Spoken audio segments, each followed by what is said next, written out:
All right, it looks like we are live. And I recognize that we're a little bit late today because we finally had some tech issues with StreamYard. So, not to worry. And guys, give me a second as I do the sharing that I have to do here. Let's see. I want to go to my page. And you out there in audience land, you know the drill. Just give me a second. I get to share this out to several places. And Mike and Julie, please share it as well when it shows up. So let's see. We've got, Amanda's on there waiting and watching. Thank you, Amanda. All right, we want to do a watch party. Watch parties are fun. I know this is apropos of nothing, but speaking of watch parties, I might be developing a little bit of an addiction during quarantine to watches. I'm just putting that out there. It is, it's getting bad over here. Anyway, welcome, ladies and gentlemen, to another episode of the Manny Wolf Show.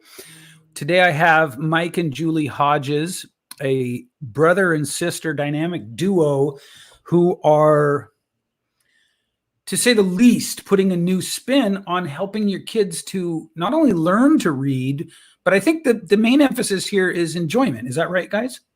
Yes. Absolutely. It's about enjoying learning to read.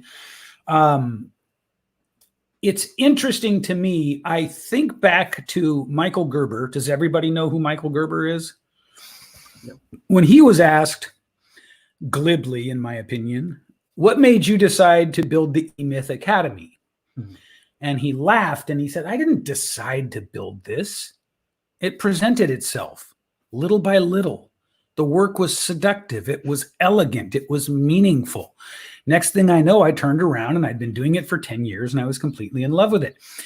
Now, most of this program is not going to be about me today, but I just wanted to say it's fascinating to me how many people in the educational space are simultaneously in my space. Mm-hmm. Almost to the point where I feel like I'm ignoring something that is sort of glaring at me. Do you know what I mean? And you guys are part of that equation. It's really fascinating. I didn't seek out to find this, but and this is where we stop talking about me and we start talking about you guys. Well, thanks for having us on, Manny, by the way. Absolutely. Yes, thank you. Now, I love what you guys are doing. And we won't pretend this is one of those things where I don't already know you. Mm-hmm. You know, I don't like when interviewers do that. It's like, so Mike, you are a client/student of mine. Mm-hmm. You Yes. introduced me to Julie, and I love what you guys are doing. So let's start first with the philosophy you guys are bringing into this putting fun and enjoyment into learning to read.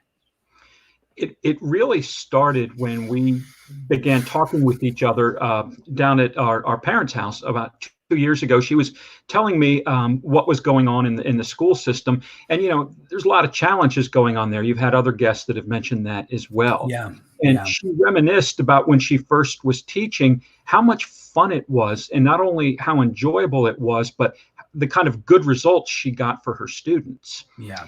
She just happened to mention in passing that she had some materials that she had copyrighted that she had available for sale. And I thought, boom, there's a business idea right there. Yeah. And we kind of went from there, and it was just rooted in her own experience. You know, Julie, with the working with the kids and being effective by having fun. Yeah.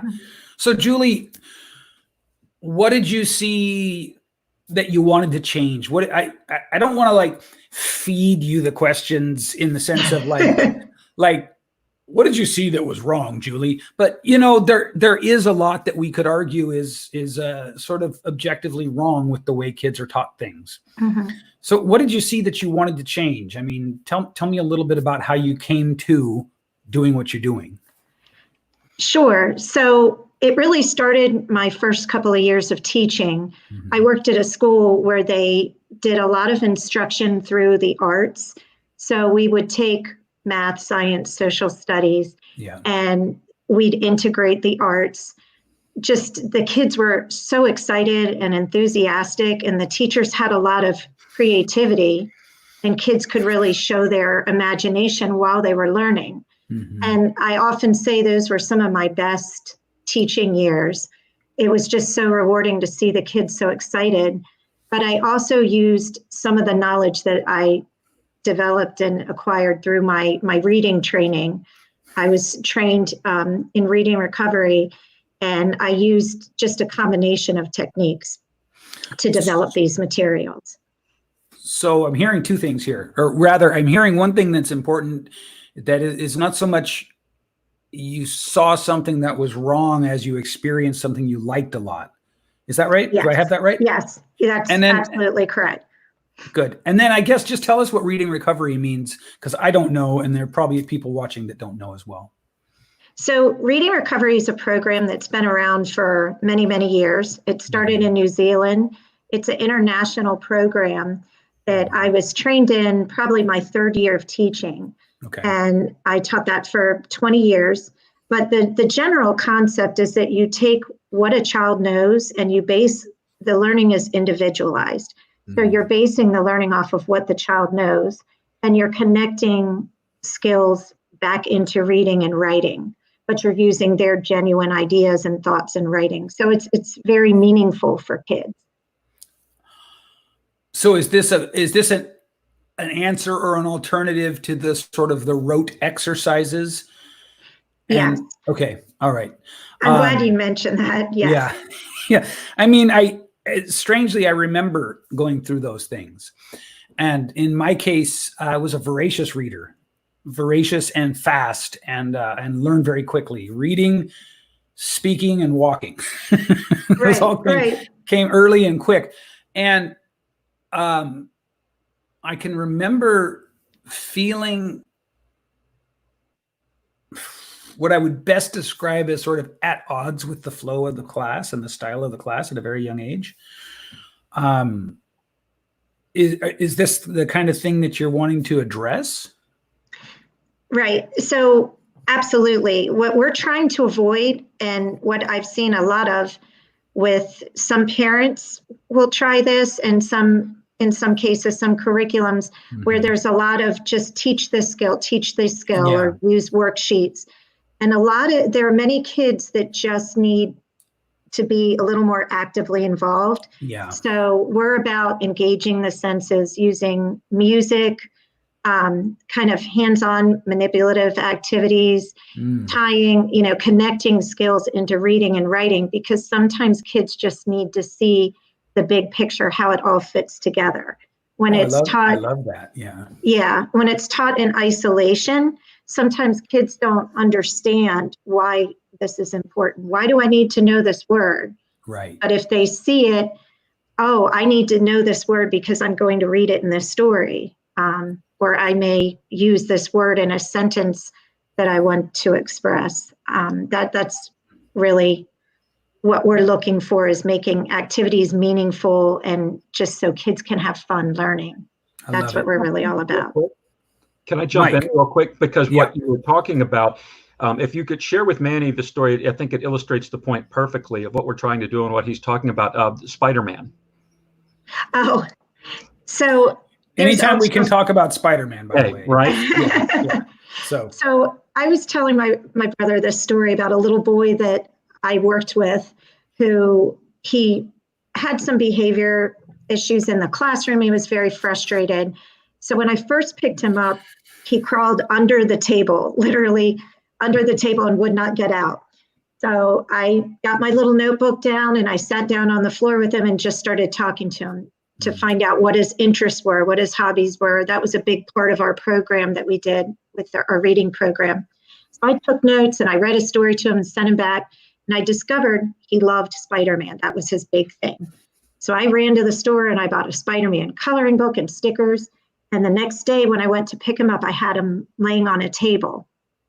And I said, hey, I bought these just for you. Well, his eyes got big. And all of a sudden he wasn't crawling under the table. I won a point. I had him sitting next to me. And I had him color the picture and just describe what was happening. And then I said, hey, why don't we write that? I love the way you described that. Let's write that. So I wrote the parts he couldn't write. He wrote the parts that he could write, the letters or the words that he could write. And then he was so excited because all of a sudden it was like this light bulb went off that Yeah. Some of these things that we're learning, I can use in my own sentence about something that interests me. And from that point on, I never had him crawl under the table again. Fast forward, the kid started participating in class. He was reading and writing on grade level by the end of the program. He just needed something meaningful and something that interests him. I think that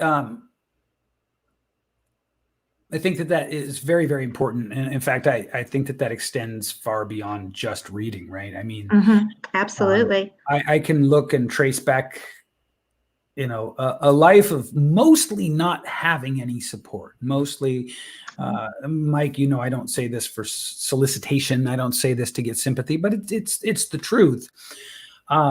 And the times that I was even minimally supported for who I was, I just thrived. So where do you come into this, Mike? What's your sort of side of this project you guys are doing? Well, in addition to some of the the business stuff, the administrative work, I'm trying to bring, as you know, I do mindset coaching and personal development for people, and we're trying. As Julie and I talked, we realize how much of that plays into learning. I don't know about you, Manny, but I grew up, it was always reading was these, or learning your math or whatever, were these specific skills that teachers gave you, and it was just very rote, kind of put down your throat. Yeah. And Julie and I are realizing, no, it's about expectations. It's about your attitude. It's about your perspective on things. So I'm kind of working with her a lot to direct with the parents. She is the expert at teaching the children how to read, but a lot of times, their parents are their first and best teacher. And I think maybe we need to do a little bit of helping the parents as well, that, you might have some ideas in your head about how your child should learn. You don't have to rely on that. You've got this. You're their best and their first teacher, and giving them some confidence and getting them to maybe shift their perspective a little bit, that there is more than one way to teach their child how to read. Well, what do you guys find are the if you can quantify this, if you can even sort of like, if this is not something different and unique to every set of parents, are there biases and assumptions that get in the way that parents tend to have? And if so, absolutely. By God, what are they? Let's get them out there. Well, if it's okay, Mike, I'm going to jump in. Yeah. One of the things that you guys are so polite some to each of other. Because we're on camera. Yeah. Some of the things that I've noticed with parents, a lot of times, number one, they're either not sure how to help their child, or they're also frustrated. My kid's frustrated and I don't understand. I see a lot of these posts. And especially now with the quarantine, parents are frustrated, but I see people loading up on workbooks. And it's just a simple little thing. You can teach that same skill without workbooks. Mike and I joke around and we call it the chore and bore, or the drill and kill. You don't need to drill and kill your child on certain skills. You can do activities with food to work on writing spelling words with, whipped cream. You can make it fun. That's one thing, a very common misconception that parents have. Another misconception that parents have is I think people don't always, they underestimate the fact of confidence and how that plays out with reading, with writing, with all subject areas, even with sports, right? Confidence is that fundamental skill that every child needs, really every adult needs too. I mean, we don't even have to pigeonhole it. But I think sometimes what parents may take as being difficult, like the little boy, the Spider-Man boy, he was portrayed as having all these behaviors, but his behaviors manifested because he was frustrated. And as soon as he realized and developed confidence with reading, with writing, it blossomed and the behaviors went down and his participation and enjoyment went up. So I think that's a huge component that parents sometimes misunderstand about their child or children in general. And so we're talking about the way that a lack of confidence can show up in behavior. Yes. Okay. Yes. Absolutely. And so how do we then go? We've got some systems, I assume, to help the kids sort of connect some fun and excitement and make the experience of learning to read a little more personal to them, right? How do we then coach the parents? One of the ways, it's interesting. One of the things the parents, I think we have all been kind of not quite brainwashed. That might be a little strong, but we kind of think back to our own educational experiences, Sure. and there's just a certain way to do things, right? You do this, then you do this, then you do this, then you do this. And in today's world, as Julie said, it's the drill and kill. It's worksheet, worksheet, worksheet, worksheet. Yeah. And you don't have to do. I think we have to let parents know you don't have to do that. You can sit down and sing silly songs with your child, or you could do the Spider-Man workbooks with your child. And the goal is to get them to read. Now, if you have a child that gravitates towards the worksheets and they really like that, and that's great, right? But just because that behavior problem you're seeing from the kid, it might not be a behavior problem. He might be bored. You might not have gotten his interest. And I think when you're working with your own kids, we all know that in other areas of life that our children are different, that what works with one kid won't work with another. This just in. Newsflash, right? Yeah. But yet, why do we insist on thinking that every child should learn the same, with the same technique and the same? It just doesn't make any sense. But that's been in put in people's heads that, well, I have to do the worksheets. Well, no, you don't. Right. Do you? Well, and sadly, Manny, that's also what a lot of people are being told, is that every child can learn to read this way. So then parents think, well, if their child's not learning to read in that particular way, there must be something wrong with my child.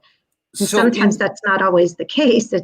Let me just get this straight. In your world, in your professional world, that narrative is still being pushed?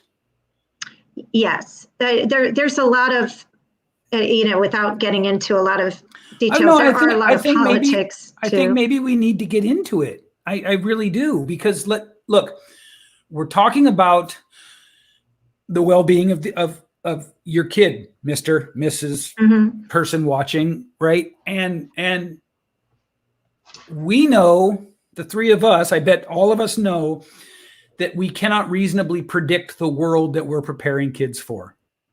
That is absolutely correct. Would you agree with that? Yes. We have no idea. Yeah. Right? And so there are certain things that are more fundamental than a liberal education. Now, a liberal education is a cornerstone of it is going to be reading comprehension, right? Because everything comes through reading and speaking. So reading and communication. But what is it that we're bringing through with the reading and the comprehension if we don't even know how much AI and robotics and things like that are going to be impacting the workforce in 15 years? That's very true. And because of the Moore's law curve, the only thing we can guess with any kind of even close to certainty is that it's going to be a brave new world in 15 years, right? Yeah. So it's almost a situation of heuristics and apathy versus the rate of change. Am I tracking that right? Yes. Oh, yes. Yeah. Well, Mike, if you want to jump in, you can. I saw you getting ready to. Well, no, I was just going to say that the coronavirus, that people are at home, that's actually kind of an opportunity. You were talking about what can we do for the parents. I would reframe this whole current situation that we're in right now. People are looking to their public school systems and they're saying, they need to give me my materials. They're not prepared for this. They're not ready. And there's a lot of frustration out there. That's actually the perfect way to teach your child. They're going to be facing disruption their whole life, as you were alluding to. They're going to enter a world in which everything gets turned upside down almost overnight. And the ability to learn, unlearn, and then relearn is going to be critical. So rather than get upset about it, teach your children, look, this is okay. The existing systems and structures and kind of protocols we have for doing certain things are going to be getting turned upside down over and over and over again in the next 10 or 15 years. Might as well start learning how to deal with it now. Well, and I think that to support that, we can look back over the last 30 years. I want to say, I don't remember who it was. I feel like it might have been Ray Kurzweil, but I remember one of the great intellectual futurists of our time saying publicly, this is going to be funny, hopefully, that voice to text was a technology that was out of our reach. It was just, I'm not kidding. It was just too big and too complicated. Right. Now, whoever said that made a huge error in judgment in not considering the Moore's law curve of technology, rate of increase. But and I've heard it said with solar will never be a viable alternative because it's too cumbersome. Right. And then I remember Elon Musk breaking out the Moore's law curve and going, guys, every technology follows this exact curve. So the thing is that if we're talking about preparing kids for a future we can't predict, and in a very kind of tangible way can't imagine, then we've got to focus not on just the liberal education, but the soft skills have to be in there. And I'm trying to get back to this idea of confidence that you guys were talking about. That's huge. I would argue, I'll submit myself as an example. And I have a ton of confidence, and I completely cake to the bed in school. And yet, I don't mean this to be arrogant, but I bet you there's not anyone that would ever point a finger at me and go, he's dumb. Right. Right? Right. You know what I mean? And that's really important. I was, to put it melodramatically, I was a victim of post-agrarian industrial revolution education model. Right. 100%. I was like,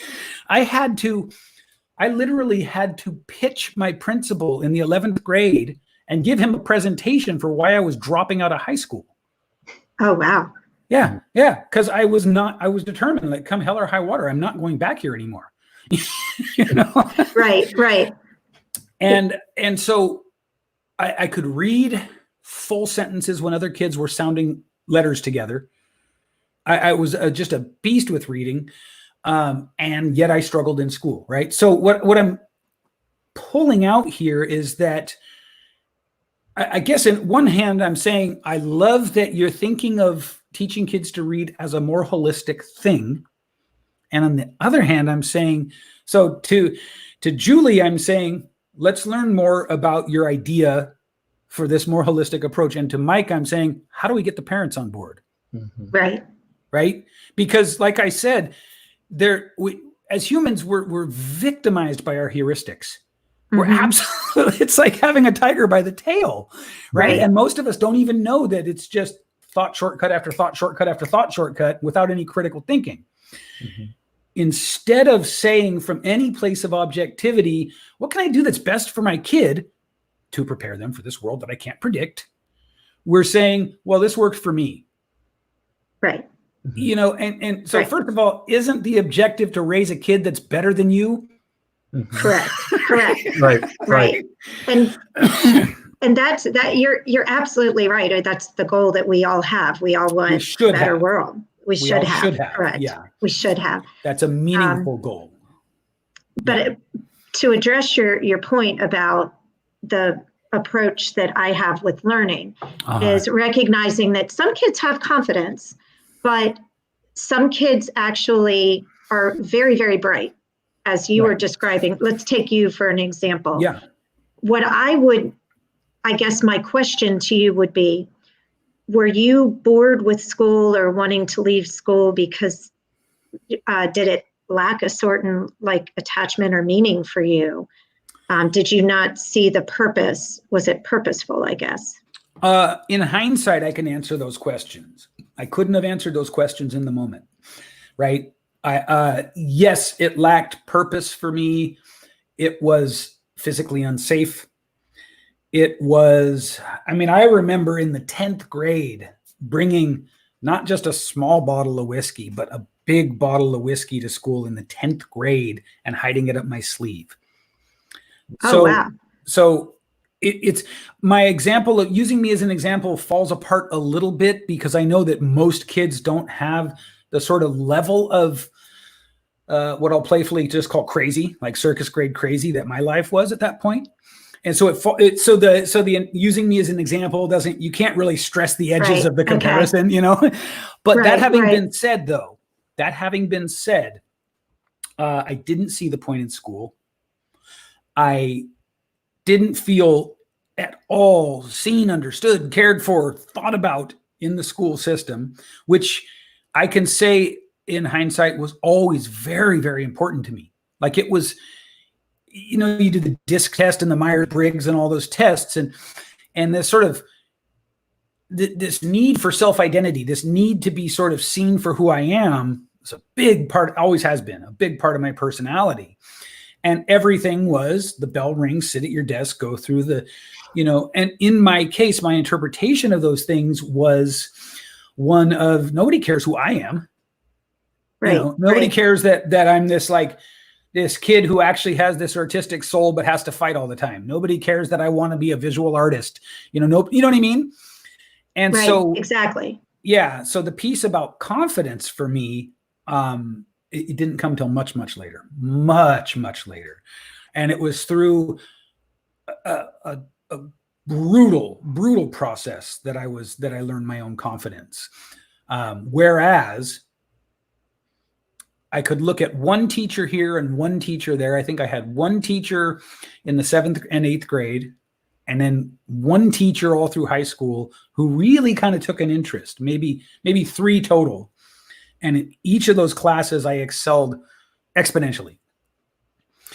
So I guess what I'm saying is the short answer is yes to your question. Like I was totally the kind of kid who was a little too early for progressive education ideas, you know, just in my life.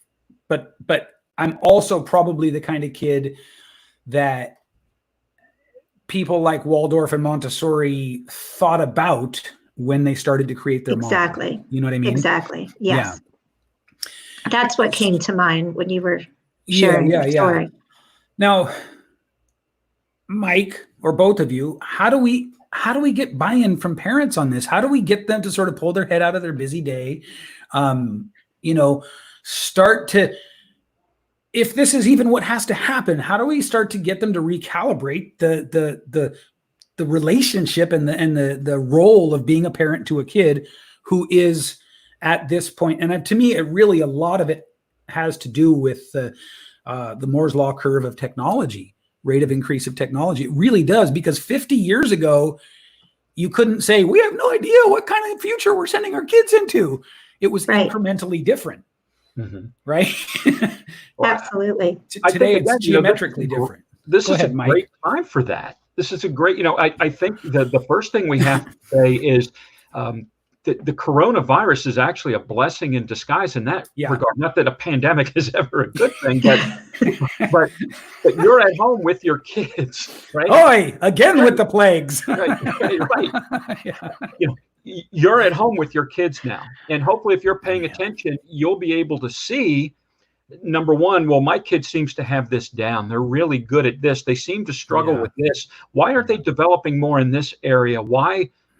How can I help them in this other area? And to be a little blunt, why isn't the public school system able to address this? Why is this an issue? And then hopefully you'll be able to sit down there and get involved. It's a perfect opportunity for you to get involved and maybe start to realize, maybe there is more than one way to do things. Maybe I can get involved in my kids' education. And it's not that I'm undermining teachers, but it's that maybe I can be in a support role. I would say at this point, we need to speak in unfiltered terms. Wouldn't you agree? Yeah. And I only say that to you, Mike, because I know you a little bit and I know you're pulling your punches. Yeah, well, I'm sitting next to a teacher, so I don't want to. But you're sitting next to a teacher who also knows that there are some problems, right? Yes. Right. And so I think that it's not the biggest part of what we're talking about, but I don't think you should pull your punches on this topic. Okay, then I think what people need to understand is, in many instances, your child's not being served. There you go. This is what we need to be talking about. Yeah. And it's not a them problem. It's the system problem. You know, just because your child learns differently doesn't mean that you have a problem. That, you know, young Manny Wolf was not a problem. Young Manny Wolf was young Manny Wolf. Yeah. And he just needed to be approached differently. And there's nothing wrong with that. Right. You know, there's more than one way to learn how to read. Yeah. You know, it's a side note. I developed a love for reading as well. And you know how I developed mine? I'm 7 years older than Julie. And we have another sister who's 2 years younger than me. When we were little, in order to keep us from fighting, just because we'd constantly bang on each other, she'd put us on her lap and she'd read a story. Yeah. And she'd put great narration and emotion into it, and we would be transfixed. And of course, she wasn't going over sight words and phonics and all of this. She was just making it enjoyable. And that's the way we learned to read. Yeah. And that lasted a lifetime. And now maybe you didn't need that, but that's okay. You needed what Manny needed. And the idea that we have to just try and jam this one-size-fits-all curriculum down kids' throats, that's not serving them. And I think we need to step up, and parents need to know that, and they need to assert their preeminence as their child's best and first teacher. First of all, I completely agree with you. Second of all, you jogged a memory for me. One of the reasons I excelled at reading because language is sort of my strongest piece, right? Language and empathy. Those are because I'm so cool. I'm not bragging. but you know, those are the things that I always test really high for. And so what I had an experience where when I was very, very young, my mother was incredibly nurturing and supportive around both language and reading. So spoken language, I will brag a little bit and say that my first word was a complete sentence. My mom loves to trot that out anytime she can. Nice. I was 9 months old. And the first thing I said was, I want a candy bar. But the thing that I can see back now in the light of what you're talking about, sitting on your mom's lap and having the stories read to you, is it was one of the surefire ways I could get a connection to my mother, to be a great reader, to be a great speaker, to be, you know, clever with words. And then one day it flipped around, but that's, you know, that's part of sort of what made me who I am. And that's not really what we're talking about. So I think that you're absolutely right about that. And I want to just also point out, when I asked you to stop pulling your punches, you lit up. Yeah. I only say that because it's going to be, the work you guys are doing is important. Mm-hmm. And you can't be pulling your punches with something like this. Right. You know what I mean? Right. Right. Yeah. Yeah. So, but Mike, you haven't really said, how do you get the parents on board? You're making good points in general terms. Let's get into it, man. let's get messy. How do we get the buy-in from the parents? You're the mindset guy. You're the one that has to sell the parents on this. Well, it's interesting. That's one of the things that we're wrestling with when you mentioned the mental shortcuts. Yeah. I think, in part, I think maybe part of it is going to be, of course, it's always going to depend on the individual parent. But I think most people, the first thing we have to do is just to let people understand this isn't serving you, and don't be intimidated by people who are experts. Yeah. You need to get involved, almost a call to action, almost to get up in people's grill and say, are you happy with your kid? Is your kid performing? Are you happy with the way your public school system is handling coronavirus right now? There was a group I follow who was just despondent. He didn't know if his child was going to have to repeat the grade next year, when they were going to start school, if they were going to stop school. And my take on that is, you need to stop worrying about the school. This is your kid. If your kid is not reading, look, you need to stop thinking that somebody's going to step in. There is no knight in shining armor that's going to come in and save the day. You're the knight. You're the guy in shining armor. Now we're talking. Yeah.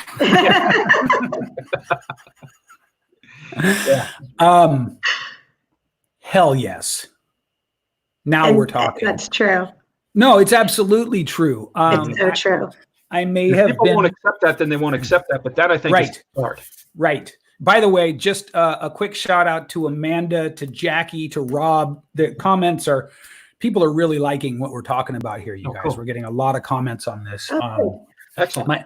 My eyes are not good enough that I can read them without going. But The same here. The same here. yeah, LASIK. LASIK is in the future for me. So tell me about, and I think, Julie, this is for you, both of you, but Julie, it seems like this is more your wheelhouse. Tell me about the kind of educational environment you envision for kids where you're imbuing them with confidence while it seems kind of meta, right? Kind of Inception. It's like, oh, over here, we're just teaching you how to read, but really it's like you're also learning all this confidence and life skills. Right. Right. Do I have it right?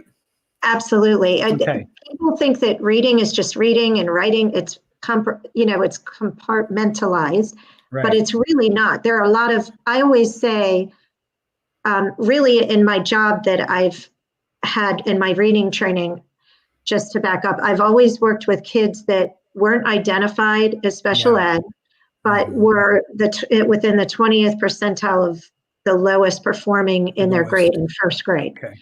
So I've had some very interesting, scenarios with students with just a range of different things that they bring to the plate. Sure. But one thing I always say is it's like peeling back an onion. Yeah. There's a lot of times people have this misconception that it's one thing or they're looking to pigeonhole. Confidence is just one part of it. Yeah. But what I really the goal that I have with my program and what Mike and I are doing with our business, we want kids to have an environment that's comfortable. We want them to, I know it sounds cliche-ish, but to have a good time, to have fun, so that they don't look at learning as just this chore, this thing that they have to do. Right. Because like Mike was sharing the experience with my mom in the story time, if they're feeling really good about what they're doing, then they're going to want more, right? It's just like if you hit a home run, you don't just stop playing baseball. You want to keep at it, right? That's typically not when people lose interest. Yeah. Right. So we want kids to hit a home run. We want them to feel successful. But we also want parents to understand that there are a lot of different ways that kids can learn. Yeah. And you have to tap into their strengths. So if you have, I was working with a kid before the coronavirus that I discovered, different programs were tried with her. And within the first session or two, I noticed this child loved music. Mm-hmm. And her eyes lit up. So we would sing everything. I'd have a rhythm or a song for all the different things that we taught because that was her interest, just like Spider-Man was that child's interest. So that's really where we're trying to go with this, is get a variety of senses involved and make it fun. I love that. The question that comes to me as somebody who's been making a living in the online space for several years now, how do you scale something like that? Well, that's a good question. This sounds like, and I just want you to know, I'm just challenging you to get you to think here, but this sounds like a really wonderful but super high touch thing, right? It is, and it's been in the works for a long time. I've been working on ideas for a long time. One of the things that I'm working on right now, we have puppet skits that we're doing. We have songs that we're creating. I have books that I've developed. So we have a lot of products to support parents. We're not just giving a theory and saying, have at it and go to it. We understand that there needs to be some walking through with that. So tell me more about Oh, that is great. Nice. Did you have that just for me? I've actually been waiting for the right time to break him out. Originally, he was going to be and he may still be, I call him Guru. Guru, there you go. That's awesome. Because I feel like most of the gurus in the online space are really sock puppets with cool glasses on. Nice. That's great. But you gave me an opportunity, so I took it. Oh, you got to seize it. Let's see. I know I gave you a lot there. You did, and I love it. I love it. I want to get to how we. So I was asking you how we scale this thing, right? How many kids can one teacher attend to in a meaningful way at this level of touch and sort of awareness? Oh, I see. I understand your question now. So optimally, I prefer working one-on-one with students because that's how you can really tailor your instruction to meet their needs. Okay. When you were talking about scaling, one of the things in terms of kind of our big, ginormous goal that when I look to the future and I'm going to, like the Steve Jobs inspired, he wants to just change everything. Julie and I have talked before, and the fun is trying to figure out how to get there. Dude, we want to bring back Sesame Street, right? Yeah. I was just gonna ask you guys about that. Go on. Yeah, but that kind of when the electric company, Sesame Street, that kind of different. Sometimes it's singing, sometimes it's dancing, sometimes it's storytelling. There's puppets, there's special guests, and kind of create a curriculum or a world of that. And then, again, just in the early stages, haven't quite figured it out.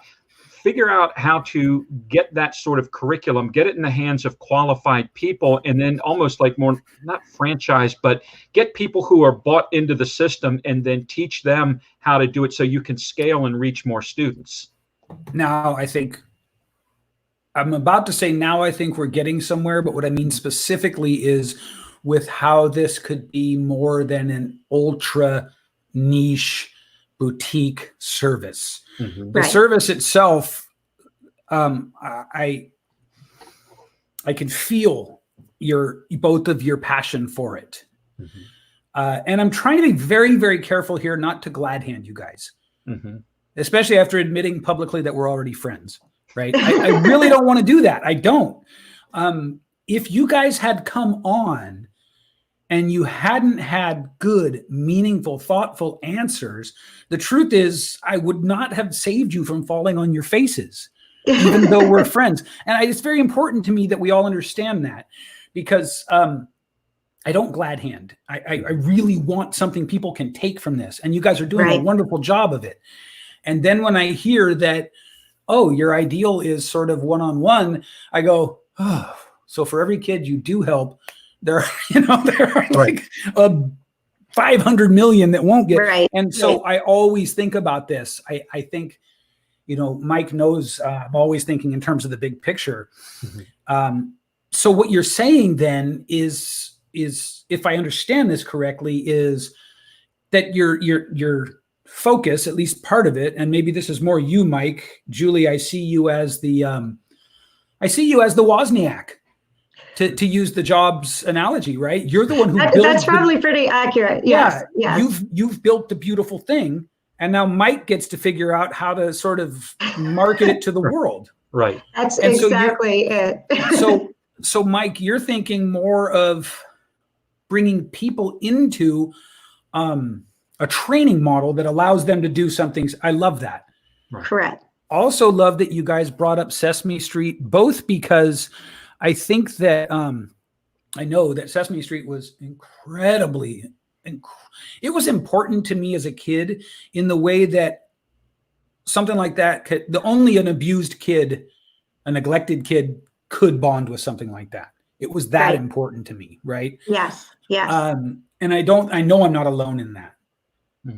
I think that there has been the things that I'm the most current on would be like, and I know that these are dated, by the way, Barney, Dora the Explorer.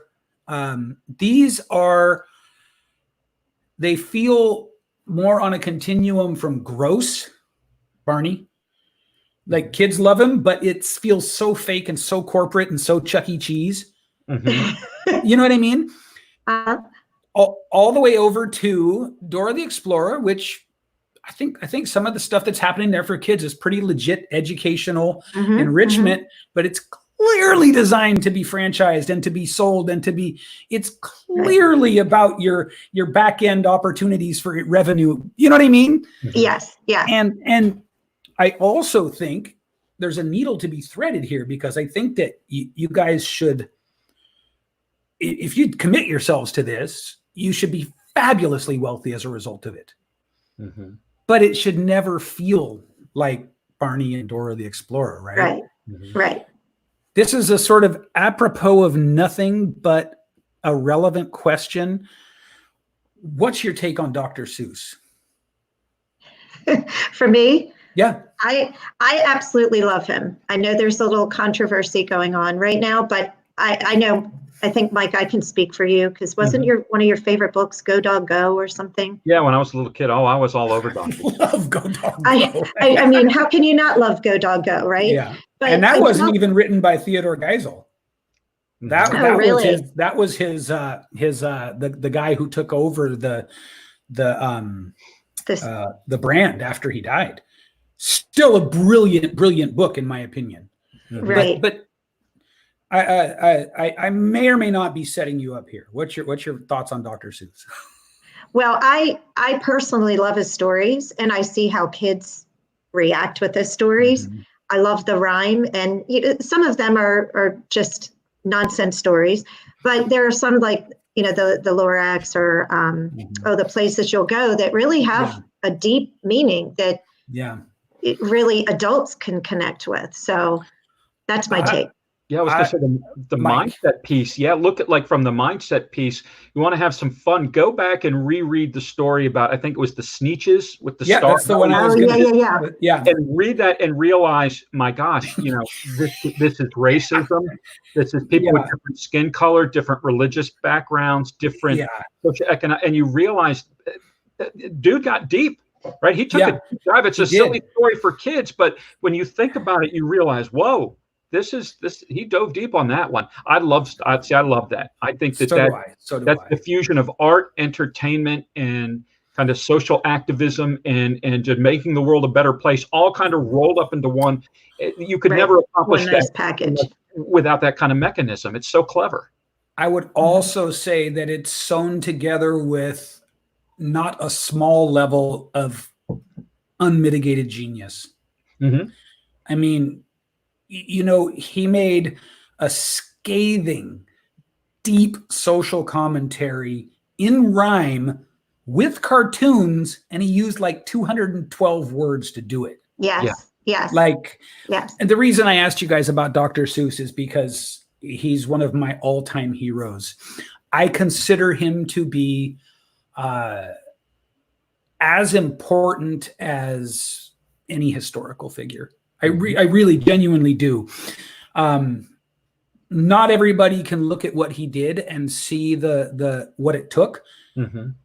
But all you have to say is, why don't you try writing something meaningful with 212 or less super simple words? Oh, and if you get stuck for a simple word, feel free to make a word up. But we have to know what it means based on the sound of it. Right. So I said it was apropos of nothing, but it engendered in me many things at once. A passion for reading, because it's the only way I could access his stories. Support for my creativity. An unchecked sense of wonder, because, I mean, you guys have probably seen his non-storybook artwork, I assume. Have you seen any of his other artwork? He was a genius on that level as well. His artwork is phenomenal, and it captures it. This is maybe like an educator specific joke, but I hold him on a par with Mr. Rogers. Mm-hmm. That's true. That's very true. That's very true. Yeah, I really do. I was Mr. Rogers lover too. So. Oh my God. Yeah, he was deep too. Beyond deep. I mean, really beyond deep. For anybody watching this, if you want your mind blown and you feel like you maybe want to have a good cry, Google, and I'm not kidding here, or YouTube, Mr. Rogers Speaks to Congress. Mm-hmm. Anybody seen that? How do you? I haven't I have seen not seen that. No, And you have I'm homework. gonna have too. to do that after. It's phenomenal. It's phenomenal. In about 3 minutes, he gets, I don't remember the senator's name, a senator who was down on public education and down on everything and just really just a angry man. He gets him to almost weep and approve like $62 million for public education Really? in like 3 minutes. It's just phenomenal.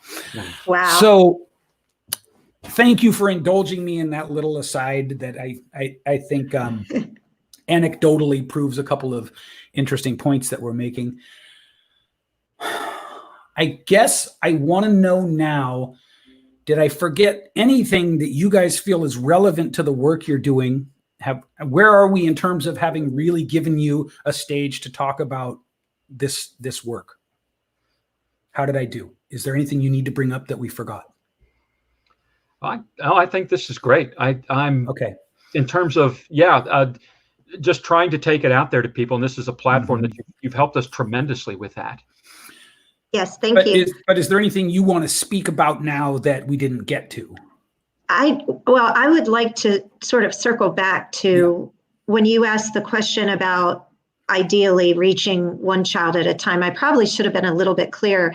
I think that part goes to when we're helping parents work with their children. Yeah. And what I want parents to understand is there are ways that you can work with your child, like Mike was saying, and help them along their reading and writing journey, their educational journey, just by taking a lot of what they probably already know about their children. Most parents know that their children love music or love to dance or work better with or need a lot of repetition. And all of those things are suggestions that we have for parents, and we provide that in different ways. But I think going back to what Mike said, there's online services that you can get from parents, or there's tutors that you can hire for your child. But and Mike, chime in if you agree or disagree, but I think the main message that we really felt was important, especially right now that we're all at home with our kids, is that parents really can take that ball and roll with it. You can be the driving force for your child from the educational standpoint, and you can make it fun. It doesn't have to be this drawn out process. You can tap into their strengths and their interests to make it fun. Right. Step up right now. Step up and get involved in your child's life. Don't wait on other people. Don't spend another day waiting on other people or other institutions to take care of your child for you. You step up and get involved. Realize that one size doesn't fit all, and that you know your child best of all. You have much more skill and much more talent and ability and influence than you think, and that you can teach your child, give them the tools they need, not just to perform specific, almost tactical skills, reading, doing their number skills, arithmetic, division, things like that, which obviously are important, but to be, Manny, as you were talking about earlier, a more effective human being, somebody who will be able to go out into a rapidly changing world and deal with it and adapt with it and be successful in it. And you get involved in that. Guys, do either of you know Saheb Jan Ili Himat? Does that name ring a bell? They just said, call me. Okay. Oh, wow. Okay. Oh, so Sahib Jan Ili Himat, and I apologize for most likely butchering your name. You need to reach out to them. That's the standard protocol for social media. If you'd like to speak to one or both of them, reach out to them. It's Mike Hodges and Julie Hodges Armstrong. Armstrong. And I know I can tell you without a doubt, both of them would be happy to speak with you. So thank you for that. Absolutely. Sahib. All right, you guys. Thank you so much. Really appreciate it. I thought you did really well as a team, by the way. No arguing. No arguing. The rhythm was good, Daddy-o. All right. Thank you guys so much. Awesome. Thank you so much. It was great. Absolutely. Have a great day. Thanks. Bye-bye. Peace. Bye. Bye-bye.